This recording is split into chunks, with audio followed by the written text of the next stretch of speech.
Hello everyone, my name is Reagan Riggles. Boo! Did that scare you?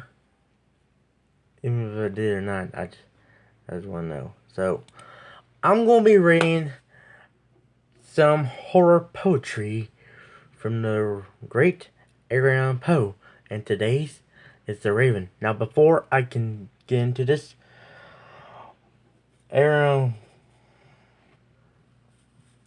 Edgar Allan Poe was born in Baltimore, Maryland, and he went to the University of Virginia. And while we're speaking of Edgar Allan Poe, Vincent Price, yes, the great horror movies broadcast host, was in the movie of The Raven. So let's get into the reading of The Raven. And Edgar Allan Poe is just one of the greats. Once upon a midnight dreary, while I ponder weak and weary over many quaint and curious volumes of forgotten lore, while I nodded nearly napping, suddenly there came a tapping, as of some visitor gently rapping at my chamber door. 'Tis some visitor, a mother, tapping at my chamber door, only this and nothing more. Ah, distinctly I remembered, it was a bleak December, and each separate dying ember wroth its ghost upon the floor. Eagerly I wished the morrow, vainly I sought to borrow from my books, to cease from sorrow of the lost lore, for the rare and radiant maiden, who angels name Lenore, nameless here and nothing more. And the silken sad uncertain rustling of each purple curtain filled me with fantastic terror never felt before. So that now, to still the beating of my heart, I stood repeating to some visitor entrance at my chamber door. Some late visitor entrance at my chamber door. This is it and nothing more. Presently, my soul grew stronger, hesitating, then no longer. Sir and I, or madam, truly your forgiveness I implore, but the fact is, I was nothing, and so gently you came a-rapping, and so faintly you came tapping at my chamber door, that I was sure I heard you. Here I opened wide the door. Darkness there and nothing more.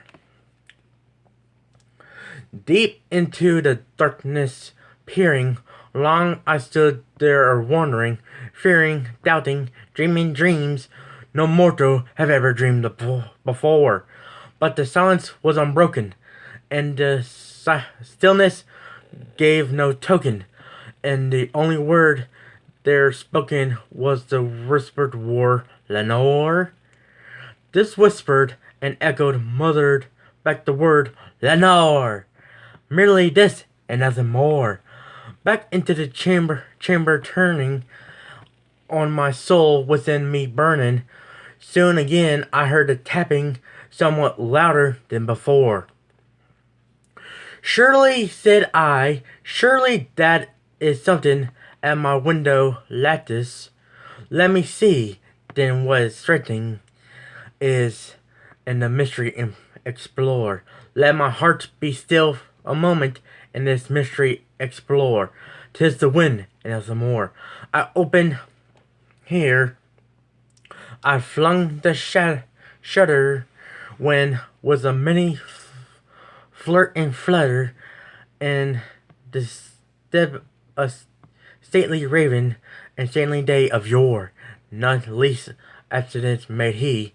A minute he stopped and said, or stayed he, but main of lord or lady preach upon my chamber door. Preach and said nothing more. This ebony bird, but going my sad fancy into smiling, be grave and stern decorum of this countenance of war.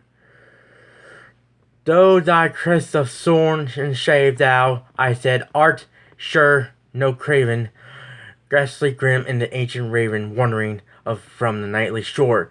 Tell me why the Lord name of the night's Plutonian shore, quoth the raven, nevermore. Much a merely ungained foul to her discourse faintly, that answers little meaning, little raisingly bore. For we cannot help agreeing that no living being ever yet was blessed with seeing bird upon his chamber door, bird or beast upon, sculpted and bust upon his chamber door, with such name as nevermore. But the raven, sitting lonely on plastic bust, spoke only that one word, as if his soul that one word that poor. Nothing farther than he uttered, not a feather that he fluttered, till I scarcely more than mother. Only friends have flown before, on the morrow he will leave me. As my hosts have flown before, this bird said nevermore.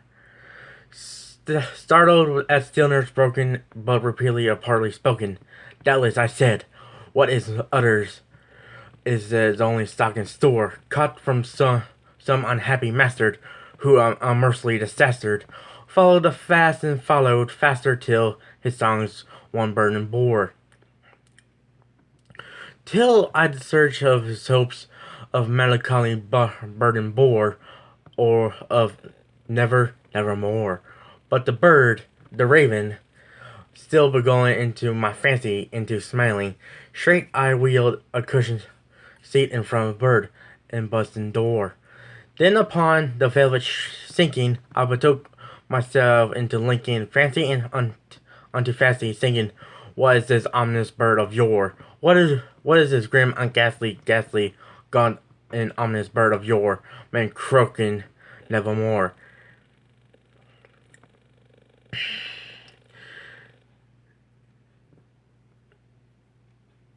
But the raven said lonely, but spoke at the word of his soul that daily outpour, nothing farther than he uttered.